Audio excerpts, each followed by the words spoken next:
Quiet, please.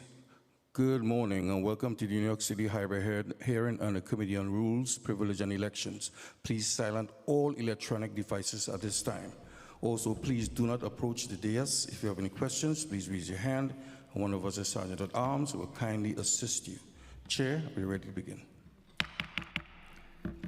Good morning and welcome to the meeting of the Committee on Rules, Privileges, and Elections. I'm City Council Member Keith Powers, Chair of the committee.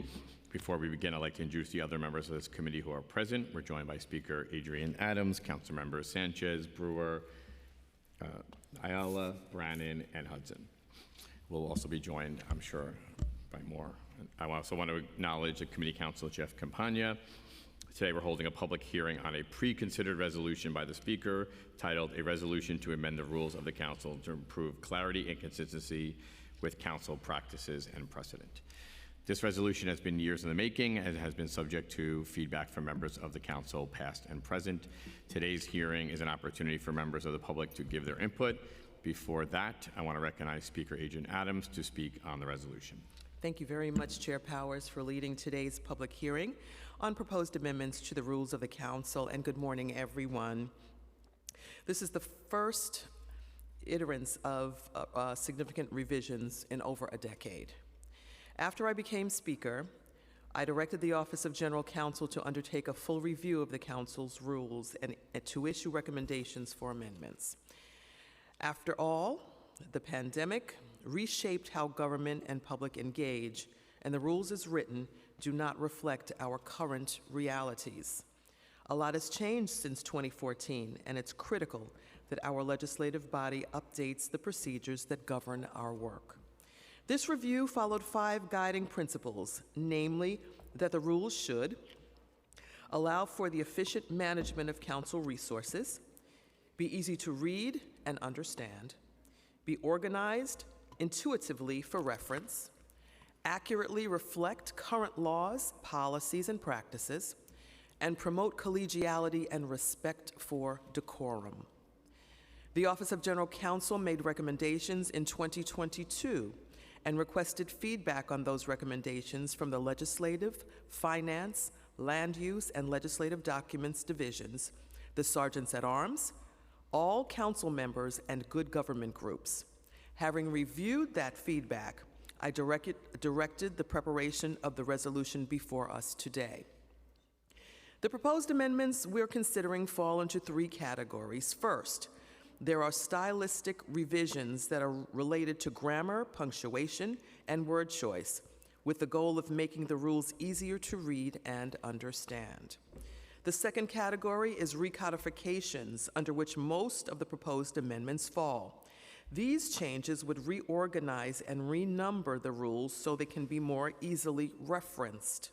For example, all rules that apply to either committee meetings or stated meetings will be consolidated, while rules that apply to both will fall under, quote, general procedures for meetings, end quote.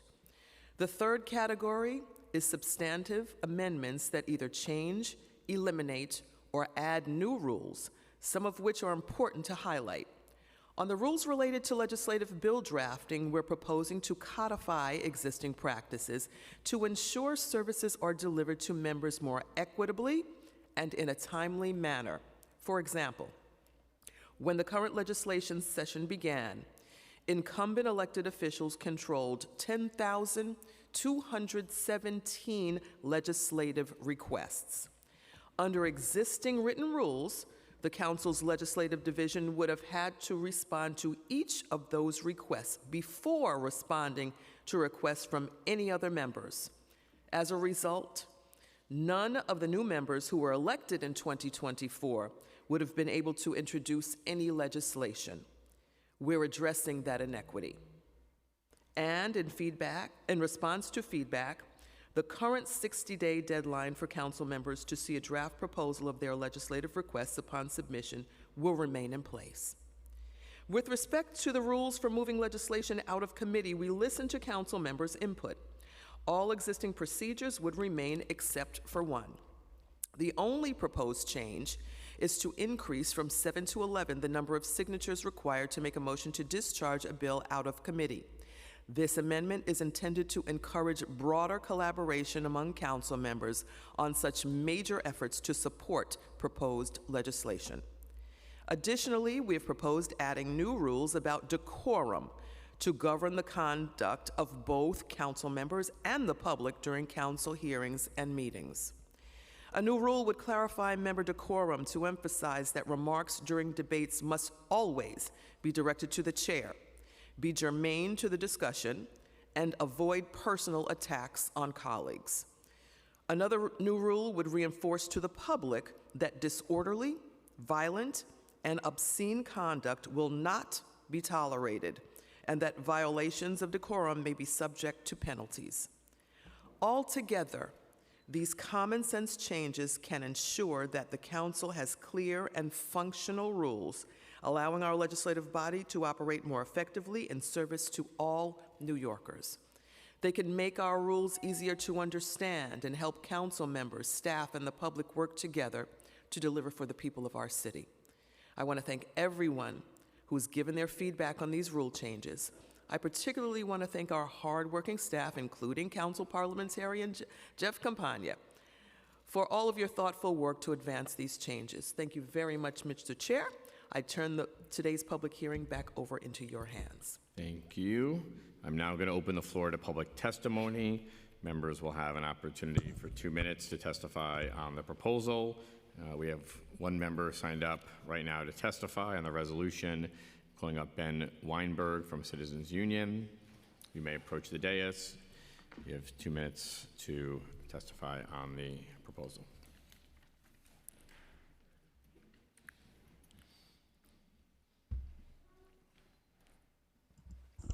You may go ahead. Thank you. Good morning. See, I'm alone here today. Good morning, Speaker Adams and Chair Powers and members of the committee. My name is Ben Weinberg. I'm the Director of Public Policy at Citizens Union, a nonpartisan good government group. Over the years, we have helped advance reforms to the rules of the council that have made this body more democratic, transparent, and equitable, from ensuring fair distribution of discretionary funds to strengthening the powers of individual members to increasing public access and public participation. The council rules are the primary vehicle for that progress. And today you are considering the most extensive package of rules since changes to the rules since 2014. We appreciate the periodic review process, the effort to make the rules more clearer, easier to understand, and the efforts taken to seek feedback from us during this process. But unlike 2014, when reforms followed a long public process, this set of changes, 44 pages long, has been made public essentially only one business day before this hearing. So approving them with no real effort to seek public input in a public venue like this one would contradict the council's own repeated calls for accountability and oversight, and we urge you to take more time before you rush through approval. On the substance, there are good things and there are bad things here, and there are a couple of things missing, so I'll just lay them out here. First of all, we strongly support requiring a sponsor's memo for every bill that would be updated with amendments. This is standard practice in many legislative bodies, including in Albany, and we have long called for it, and we thank the councils for including that in this rules. We also support other reasonable, positive changes that relate to ethics and council's operations. Some of them the speaker just mentioned, and they are written in our testimony. We do believe one proposal is troubling, and we oppose that proposal, and that is raising the threshold for a motion to discharge from I'm just going to give you another minute because your time is up, but I'll let you go one more. Sorry, thank you. From 7 to 11 members. This change directly targets the minority party, which could get 7 seats soon. We believe the logic of the motion to discharge, which is to strengthen rank and file members, should apply equally whether it's a faction within the majority party or the minority party. The rules are missing a few things, the proposed rules. I'll lay them out clearly. First of all, they continue to provide only 72 hours notice for meetings. What these proposals do, they just codify the bare minimum of state law requirements. As I mentioned, this meeting illustrates the need for stronger, greater notice before meetings, including the agenda and materials. Also missing here is making conference meetings on nominations public. This is especially relevant for this committee, and that is because key council appointment processes often are kind of move towards conference meetings, including, importantly, BOE commissioners, which are approved in basically secret meetings now without anyone knowing who attended them, no webcasting, and no recording of votes. Lastly, and I'll make it this quick, and I'm happy to ask any question, discretionary funding. We have often said, and we continue to say, that we believe that giving the speaker, any speaker, near total control over half of all expense dollars without clear criteria, allowing these public funds to be used as political leverage should be changed and better regulated. We thank you for the opportunity to speak, and we urge you to review our recommendations and adopt it into your proposed reforms. Thank you, appreciate it. I'm going to go to a question from Councilmember Brannan. Thank you. What is Citizens Union official position on the mayor's ballot proposals? We support all all six questions on the ballot. So you support stripping power from the council, but not when the council wants to empower itself. Okay, sorry, could you? So it sounds like you support stripping power from the council, but when the council wants to empower itself, you do not support that.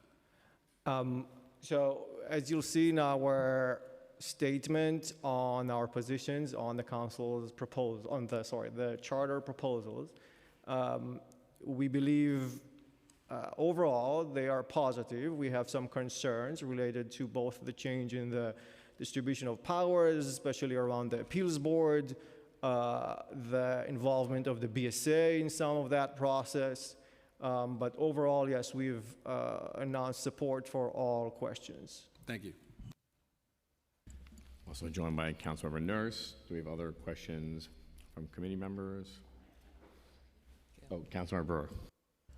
Regarding the 7-11, that issue of discharge, I have had perhaps the only person here had the experience of actually trying to get 7 members to sign on for paid sick days. We ended up not going forward because we moved it, but it's very hard to get 7. So I was just wondering if you could elaborate a little bit. It's not just a minority party, it's just regular members. I don't know if you mean by minority party, in this case the Republicans, but it doesn't really matter. It's still difficult no matter who you are. Could you elaborate on that? Yeah, thank you, Council Member. We agree that is very difficult, and our testimony mentioned that actually the motion to discharge is very rarely used. I don't know if it has officially ever been used. Very rarely. Very rarely.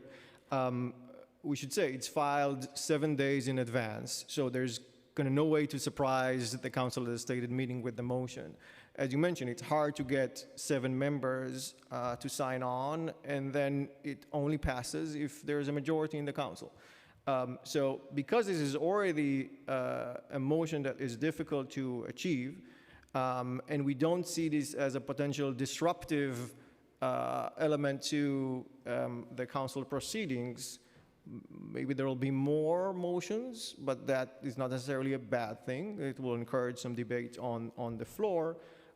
We don't see a reason to increase it from 7 to 11, and the only reason we assume or presume is related to the potential change in the partisan makeup of the council, and that is why we are flagging that point. Okay, thank you. Thank you. Do we have other questions? We've also been joined by Councilmember Brooks Powers. Question over here. Oh, question from Councilmember Sanchez and Councilmember Ressler as well. We've been joined by. Thank you, Chair. Thank you, Speaker. My question is just on a relative basis comparing to other legislatures. Can you share your knowledge on how other legislatures handle legislative requests from sitting members and manage their volume? Yeah, thank you for that question. So I can only say about the state legislature in Albany because I'm most familiar with that one. They have their own independent unit. So, the positive side of that is that it is supposed to be not controlled by the leaders of the two houses, and it depends on the term and I think the leader, but it is more independent than a unit that is solely in the control of a leader. I would say the drawback of that system is that all bills are introduced all the time. So you are kind of flooding the legislature with thousands and thousands and thousands of bills. The council's, I think, process of making sure that we don't have two bills that are exactly the same, or the same but one word, is probably the better way to go in terms of having an orderly process of legislation. Yeah.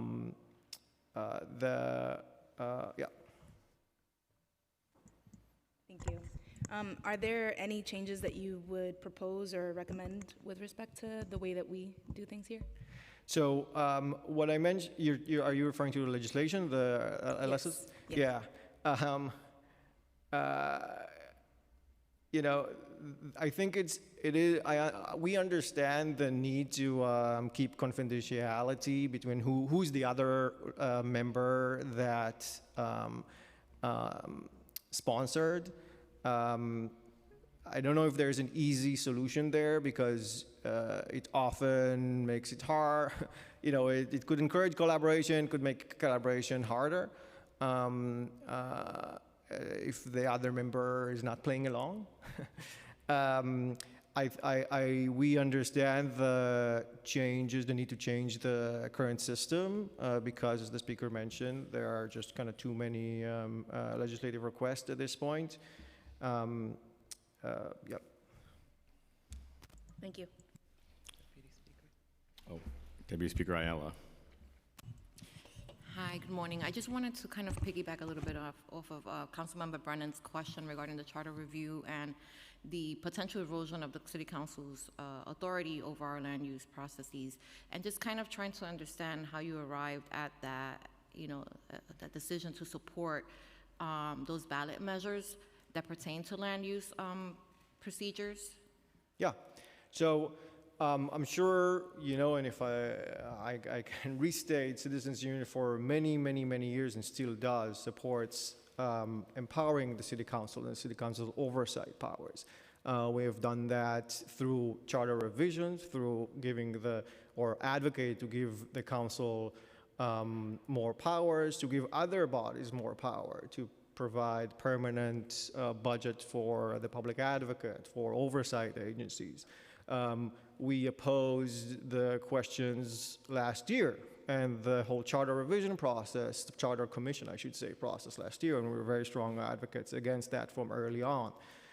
We provided testimony and research last year that showed that public safety bills, if you remember, there was an issue about the commission trying, public safety bills get a lot of time for public input, and kind of showing that commission's attempts to undermine public safety legislation is based on nothing, essentially.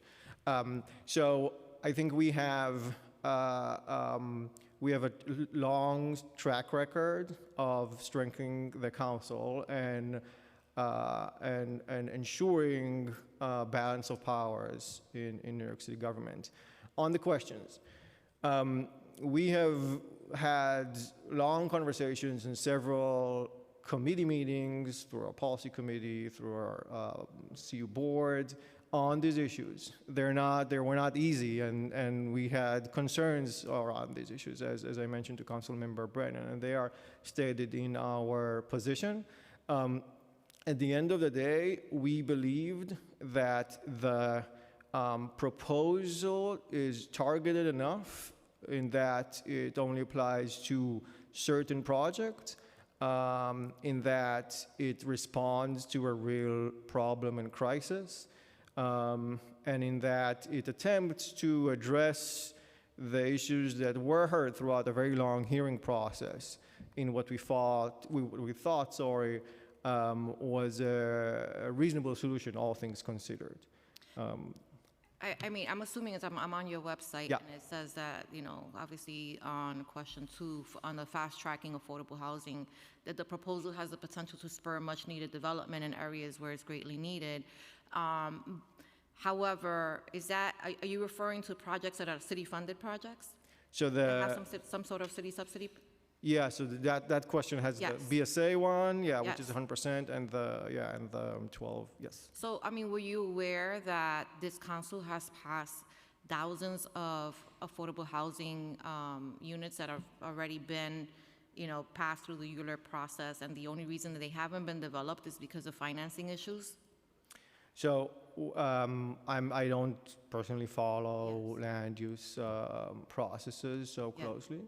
We have consulted experts in planning, land use, development, and I would just affordable urge you housing. to, and I would urge that the Citizens Union go back and do some more research on that, because, I think it sounds great, right, on paper. We're going to accelerate housing. Everybody knows that we need housing. However, the idea that the reason that we're not producing affordable housing or housing in general is because the city council is becoming an impediment is actually not factual. If you look at the number of ULURP applications that have been approved and the number of units that are sitting at HPDs, waiting for financing, they're pretty substantial. In my district alone, I can probably name 6 off the top of my head that are waiting for financing. Some that have been, were passed over 15 years ago. So, the problem is not the council. We do have, and I acknowledge that there are instances where we have members that are not allowing, development to happen in their districts, and that needs to be addressed. But that is a very small fraction of the entire body. And so I think that the questions, the way that they're proposed, are misleading because they give the impression that we are, as a council, are not doing our due diligence, when in actuality the problem has always been and continues to be a lack of financing for these projects. So it doesn't make any sense to accelerate the process any further if we still have no money to fund all of these projects. It doesn't make any sense to me. I appreciate that feedback, and I promise to go back and look at this. I will just mention, we have never supported taking away all the council's power on zoning. In fact, if you look at the first hearing of the Charter Commission, which I think was back in February, we were there, and this is just when they started talking about the possibility of making changes in the balance of power around zoning. We were there to say zoning is the council's purview. It's a law, right? There should not be kind of a completely removal of zoning and land use processes. We mentioned in that testimony that the biggest impediment often is just politics and the kind of the political environment that allows or does not allow for housing. We mentioned there that the council, this was not much after City of Yes, the council and the mayor have been able to reach kind of overhaul or large-scale zoning through like the City of Yes. So I'm only saying that to say that we are not in the camp of kind of stripping all power. Understood. I haven't seen the data that suggests that we have been, that X number of units have not materialized because of the council's inaction. And I think that, it is important that we maintain the authority to decide on projects that are coming, into our districts. I'll speak specifically to like infill under the Bloomberg administration. That was a really big deal, right? The idea of building on public housing, but yet nobody considered that the people that were living in those same in that same development in deteriorated public housing, we're continuing to live with mold and rats. And so you're building beautiful, nice housing for somebody else, and the people that live there are dying because they can't breathe, because, they're exposed to all type of, health hazards in their own apartments. So we have a right to negotiate that and to be offended by that. And I think that, especially in this administration, it's a little bit alarming that, Citizens Union would support this type of, power grab, if you will. And I think it can have very serious consequences. So, in theory, yeah, I think we agree there has to be more development. I think that process can be accelerated, that is great. But I think that allowing specifically the Adams administration to have this level of authority over this process is really setting a really bad precedent, and I urge Citizens Union to really reconsider their position on this, because it's gonna have serious consequences. Thank you. Thank you. Thank you. We've also been joined by Councilmember Farias, and we have questions from Councilmember Ressler and Councilmember Nurse. Great. Thank you so much, Chair Powers. I'll just make two brief comments, then would love to ask a series of questions. Ben, always good to see you. Firstly, just in the spirit of the Deputy Speaker's questioning, I just want to share my disappointment in Citizens Union as well about your position on the charter ballot questions. My impression of Citizens Union over the years is that you are a thoughtful entity that advocates for the reasonable distribution of power across city government. We already have a mayor that has phenomenal power in our city, and all the other elected officials are, frankly, weak. And by essentially removing the city council from the land use process and turning this into a glorified community board, it significantly undermines our ability to shape good projects and make better land use proposals that effectively meet the needs of our community, deepening affordability, expanding the number of bedrooms, ensuring there's parks and transit and school investments that actually work for a growing community. So I was really disappointed. I just want to say that plainly. Secondly, if term limits function differently and Speaker Adams was going to be here for the next 4 years, I would probably have many fewer concerns about these rules. But we don't know who the next speaker is going to be. We don't know who the speaker after that is going to be. We've seen this body, frankly, function in more authoritarian ways in the past, and it worries me that we could have a speaker again who brings that type of orientation to her management of the body. And so with that in mind, I have a number of questions for you and frankly, some concerns. Independent bill drafting unit. This was an innovation about a decade ago to try to ensure that that council members could that the politics of and preferences of the Speaker's office would not interfere with bill drafting, and that a council member would have the opportunity to have independent team looking at this, and furthermore that that we are ensured as council members that we can introduce the legislation that we believe is necessary. Could you speak to your concerns about the lack of independence in the bill drafting unit and the lack of a guarantee, or frankly the obstruction, the cumbersome process that could be created with these rules changes that would make it harder for council members to introduce the legislation that they think is warranted? Certainly.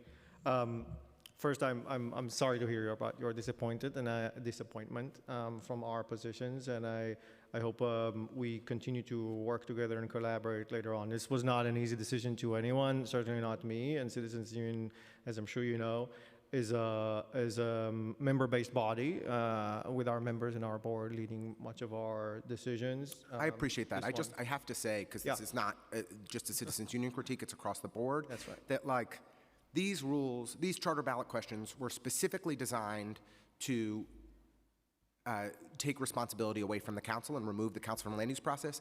None of these groups are engaging council members before weighing in on the policy to hear from us about our perspective and why we think they're a bad idea.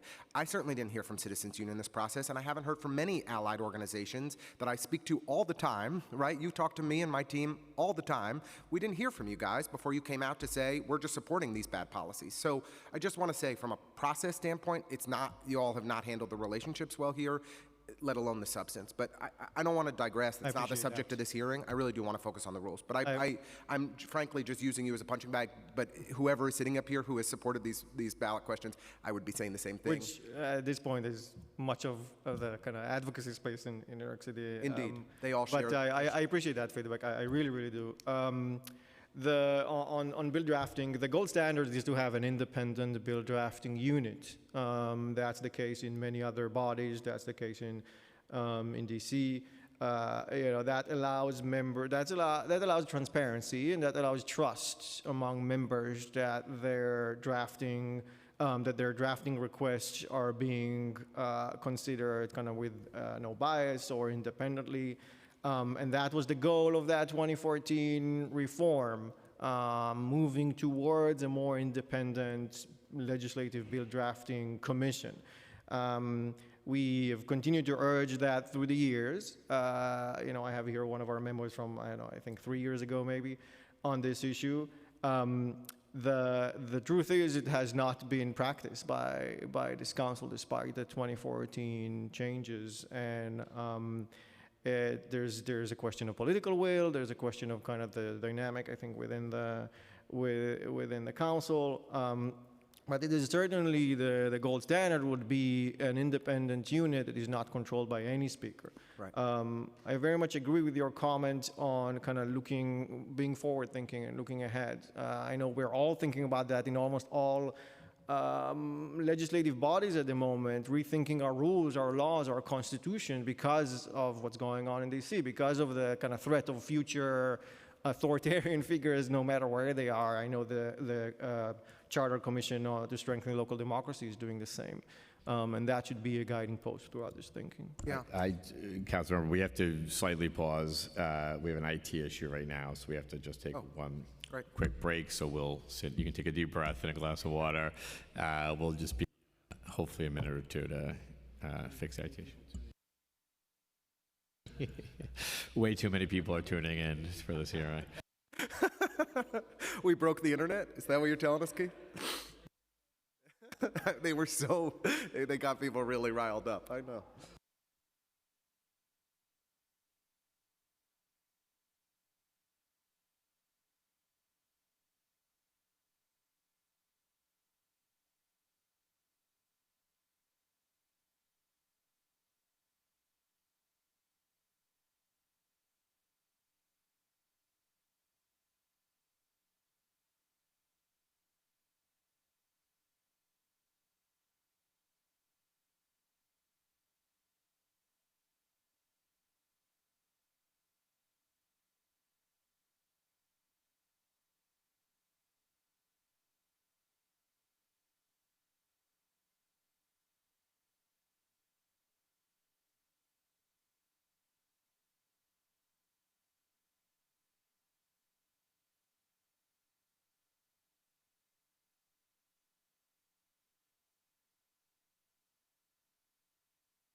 Can we get a mic check for the Zoom? Mic check for the Zoom.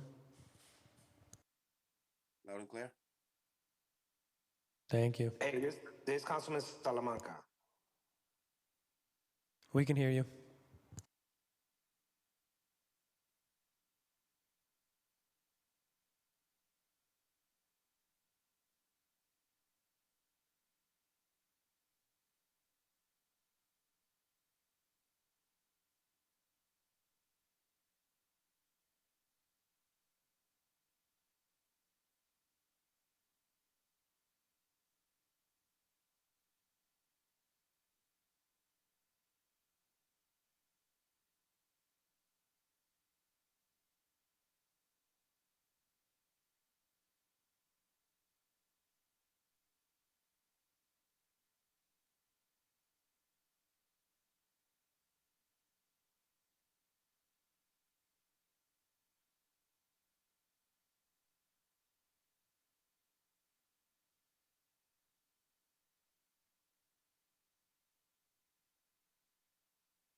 Okay. Okay, Councilman Ressler, you're back on the mic. Sorry about that. We will pick up from where we left off. Great. We're going to have Councilman Ressler with questions, and then we lost Councilman Nurse. So, Councilman Ressler, you may continue. And Chair Powers, I have lots and lots of questions, so you can just tell me whenever I'm supposed to stop speaking. You can stop speaking. No, I'm just kidding. I'm just kidding. Go ahead.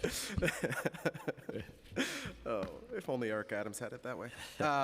Okay, so next up, I'm concerned, so right now, council members are limited to be working on 5 bills at a time.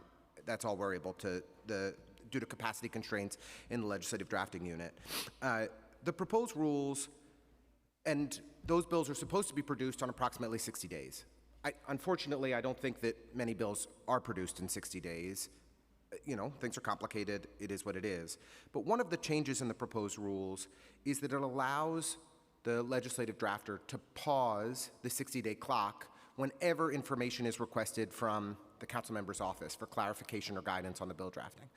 And I just would have thought if it takes a council member's office a few days to respond and provide information, then that shouldn't have an impact on holding the legislative drafting unit accountable to getting the bill drafted within 60 days. Have you looked at this issue? Do you think that, what do you think is reasonable there? Yeah, thank you for that question. I think there's, I think you bring up a good point. It's clear to us that the goal of the change you describe is to prevent the more extreme quote-unquote cases where I suppose a member's office does not respond in a month, right? Or in several weeks, and then you know, and then the drafting unit doesn't really know what to do because they don't have guidance. You bring up another point where, you know, within what's considered reasonable, we all have so much to do. We have a lot of incoming in our inboxes.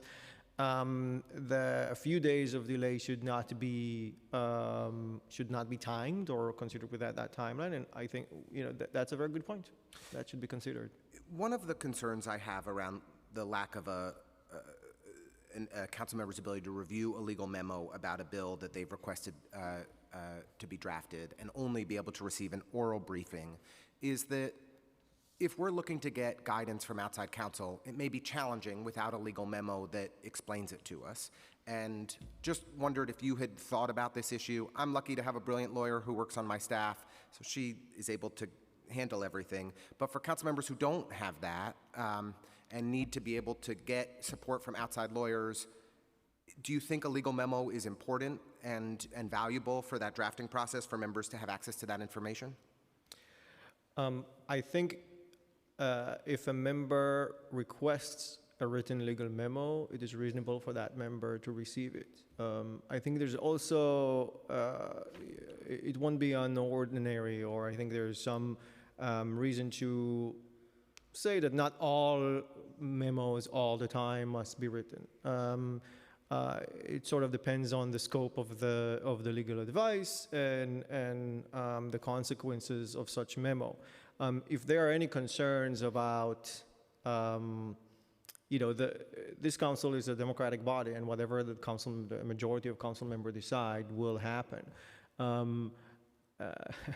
The consequences of passing a bill with legal challenges, the legal consequences of such an action will be one that the council will have to face. That's what all legislative bodies go through. You know, we understand the idea of trying to kind of streamline the legal advice process, but we don't see a reason to block off a written memo if one is required, if one is asked, sorry. I want to shift gears to ask a bit about the committee council position. As the story has been retold to me, after a bruising speaker's race in 2005, Christine Quinn just beat out Bill de Blasio to become the Speaker of the City Council, and Bill de Blasio was given the opportunity to chair the General Welfare Committee, and I believe actually continue on as chair of the General Welfare Committee, but beside the point. He was searching for a new committee council and identified somebody that he had say over their hiring. Otherwise, he was in a pretty tough spot because Gail was there. He was in a tough spot. I think she supported Bill in that race, if I remember correctly. I got in a lot of trouble. She did. Bill was in the most trouble, though, because he lost the speaker's race, right? If he had not had the ability to weigh in on who his committee counsel was, it ended up being the great Molly Murphy, who went on to be First Deputy Commissioner at Department of Social Services, brilliant person, then he might have gotten stuck with somebody who was not actually working on his and the committee's behalf in as earnest a way. In 2014, the council strengthened those rules to give chairs the ability to continuously approve their committee counsel, to ensure that we have staff that work well with us, that are really informed, hard, and committed to helping advance the goals of the committee.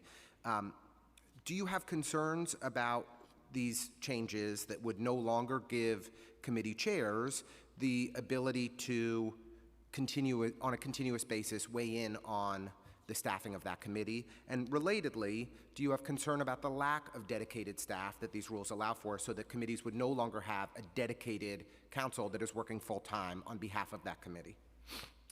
Thank you for that question, Council Member. I will say we didn't take a position on that specific change. And I'll be honest, for many years we have called for chairs to have control over their councils and senior staff. In fact, traditionally our approach is to strengthen rank and file members, to strengthen committee chairs, to make the body more equitable and democratic in the face of, a very, very, very strong speaker. We took an opposition here because of the latest changes around unionizing of staff in the council and the legal complications it might entail. To be honest, if we had more time to kind of look through the actual kind of details here on the language, we might come back with other positions, but that's kind of part of the challenge of responding to such major changes in a short amount of time. Well, I appreciate that. I hope you'll take a look at that issue in particular, because I think it's an important way to ensure that even if a committee chair doesn't have the best working relationship with the speaker, they can have staff that are working to support their goals for the committee and ensuring the efficacy of the committee. I wanted to move on to motion to discharge and the recommendation here to raise that number from 7 to 11. Thank you, Councilmember Brewer, for your questions on that earlier. I certainly appreciate, I read your testimony that you're concerned about undermining the minority and their ability to push things forward. I guess I just was wondering, considering that even with a motion to discharge, whether it's 5 people, 7 people, 11 people, it still comes before the council for a full majority vote. Why do you think, what would be the rationale for expanding the number of signatures that are needed to, if it's still going to come before the full committee, before the full council anyway? It's hard for me to guess the rationale or the reasons. We, as mentioned in our testimony, we assume this is related to trying to prevent the potential larger minority party to access that tool in their toolbox. I think if there's any concern or fear about having more of these, like, every stated meeting will have a motion to discharge and it will kind of drive everyone crazy. Having more debate on the floor is not a bad thing. It rarely happens in any legislative body these days because everything is set in advance, and like you go to floor meetings, whether it's here in Albany or in DC, and you know the result. So a debate on even controversial issues would benefit democracy in New York. And as you mentioned, and as I stated earlier, a motion to discharge needs 7 days notice. So there's no way to kind of surprise the council in the last minute and steal a vote away, because it's coming, right, as leadership. So we certainly do not see a reason for that, not from kind of the side of disruption or the side of politics. Yeah. I mean, again, I would just say if Speaker Adams was going to be the speaker for the next 4 years, I wouldn't really care about this. But in a world in which there could be a speaker who's much less cooperative and collaborative in bringing legislation forward and working with members. Having tools to be able to push important and pressing ideas forward can make a real difference. And when council members feel like when they step out against the speaker, they're putting themselves at real risk, raising the threshold for how many members need to be willing to do that to put important ideas like paid sick days forward, as Councilmember Brewer did many years ago, it makes me a little uneasy. Interested if you took a look at empowering the Office of General Counsel to have the authority to search members' emails. Is that something that you considered in your testimony today, or that you reviewed? We did not include it in our testimony. Okay. We did speak about that and discuss it with council staff also when presented this, and raised our concerns because, as drafted, this provides the General Counsel's office pretty broad powers to search emails, if I remember the language. That's right. We had mentioned that it should be considered, the council should consider to limit it to clear cases where any legal criminal investigation or any any guardrails to ensure that it's not a minor violation of the rules that prompts a search. I understand that the General Counsel's office needs that power because that's the body that conducts some of these searches, especially when issues come up before the Ethics Committee. But again, it goes back to your point about adding more guardrails to ensure that rules that now seem plausible and reasonable for us are not misused by bad faith actors in the future. Yeah. Again, the reason we have not included that in our testimony is that this is a serious legal issue, and we felt like we need to consult legal experts on this, and to be honest, we did not have time. I think that's fair, and I think that the basic expectation for a council member that their email's being searched to fulfill any federal or state or local legal obligations is totally reasonable, but empowering the General Counsel's office to search our emails when it's not meeting a legal obligation seems at least something that I would want more information about as well. Okay, a couple more from me, and then I'll move on. I apologize, Chair Powers. Thank you so much for your... And I just want to acknowledge we've enjoyed meeting Councilmember Salamanca as well. Great. Emergency powers. We've seen this mayor, as you know well, Ben, just abuse emergency powers in the most obscene ways. I've frankly been shocked by the thousands of executive orders that he's issued to perpetuate emergency authority for no good reason, with no real legal basis. It's been offensive. I was surprised that these rules would give the Speaker authority to establish emergency rules essentially without periodic votes by the council to sustain or continue those emergency rules. Is this something that you looked at? Just considering how horribly Mayor Adams has abused his emergency authority and his council's office has abused that emergency authority, just wondered if you had considered what the council should be doing in that realm as well. Yeah, certainly. Thank you for mentioning that. That's included in our testimony, but I didn't have time to mention it in my remarks. The way it's drafted currently, the speaker, as speaker, can essentially annul the rules whenever there's a state of emergency declared by the governor or the mayor under state law. Now, we understand the need to look ahead and to try to help us through the next pandemic or whatever emergency we're not expecting. However, as you mentioned, we're basically always under some sort of a state of emergency in New York State and in New York City. What we have here, emergency for the asylum seekers, emergency for baby formula shortage, state of emergency because of the situation in Rikers Island, and more and more and more. So as noted in our testimony, this should be limited. So it should be clear that we're talking about a state of emergency that directly affects the council's ability to operate in an orderly fashion. So it won't be misused in the future. Another way of doing it is, as you suggest, bringing up to a vote every, 30 days. Right. Yeah. That's helpful. Thank you. Last item I was hoping to ask about, at least for now, thanks again, Chair Powers, is the minority leader selection process. Did you take a look at this? I didn't see it in your testimony. I apologize if I missed it. But there's a,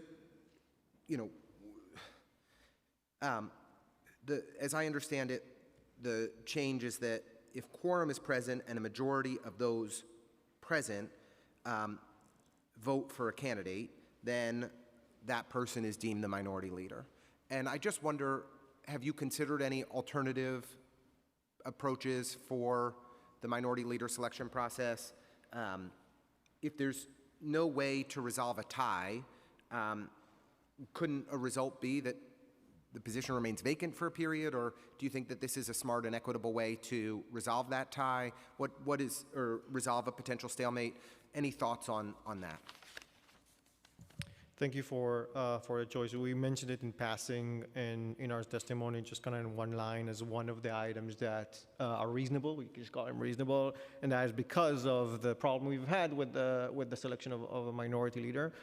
We have not looked at alternatives, and I should admit. So this looked like a reasonable way to just clarify, and a lot of these changes are just kind of clarifying either what is already in practice or trying to prevent cases like the ones we've seen before by establishing some rule, but we have not looked at what you're suggesting, and we'll be happy to take a look at it. Any suggestions you have on that front would be appreciated. And then, truly, lastly, from me, the public advocate would no longer be an ex officio member of all committees. I guess it would be up to the culture of the body whether the public advocate could come and speak at different committees. He was a former chair of our Housing and Buildings Committee. He often comes to Chair Sanchez's hearings and I think offers great insights and smart contributions. Any thoughts about that change? Do you think that that's reasonable? Do you think that it should be reconsidered? That's not the rule? Did I misunderstand it?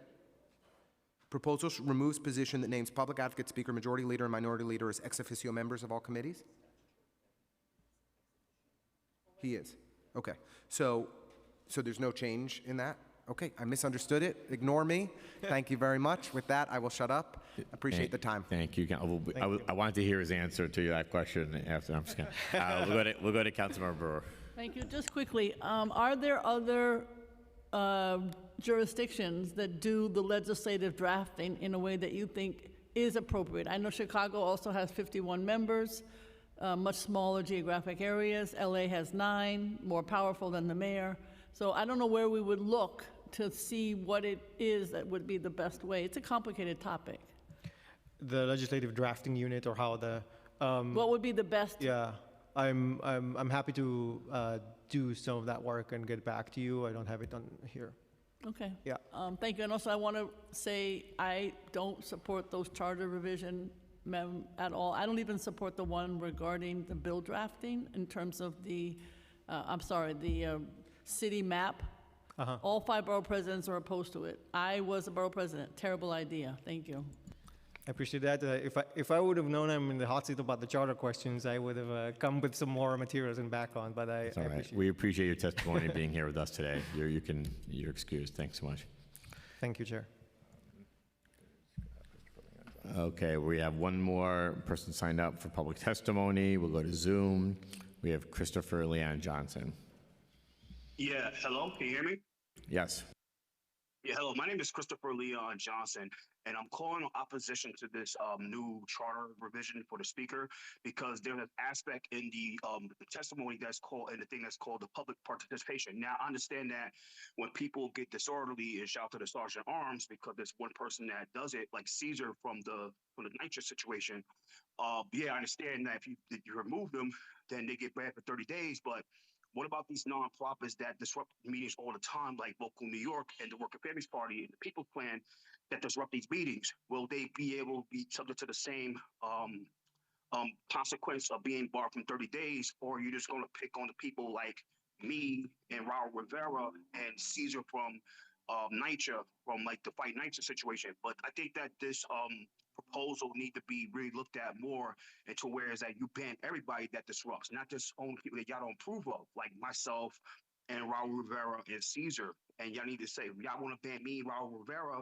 and Caesar for 30 days, I understand. But if y'all want to ban us three, ban the other nonprofits like the Jazwana Williams from Local New York and all these nonprofits that you guys fund with discretionary funding. So it need to be fair, no double standards with this 30-day bar. 30-day bar we disrupt and the disorderly conduct. Now, I think that the city council needs to really amend and remove provision 7.65, which bars council members to use cell phones inside committee meetings, because you guys use phones all the time. Why y'all putting a law where you're not going to even enforce that? I think it's just like dog and pony show, where you're going to put a rule saying y'all bar cell phones from stated meetings and committee meetings, and y'all use it all the time. Especially Justin Brandon, that loves that phone. He loves that phone like he loves food. That's my honesty.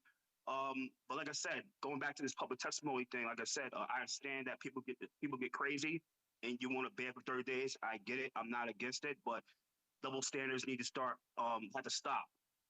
I can stand ban the people y'all don't really approve of, like I said, myself, Raul Rivera, but don't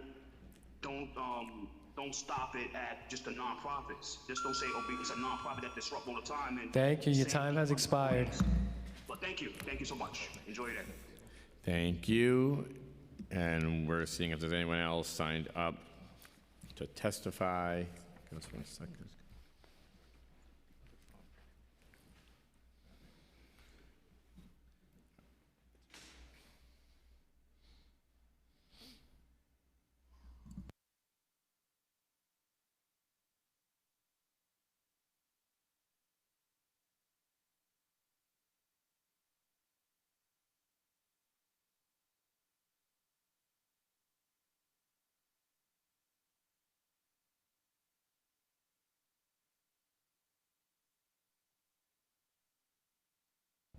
All right, seeing no one else, this meeting of the Committee on Rules, Privileges, and Elections is hereby adjourned.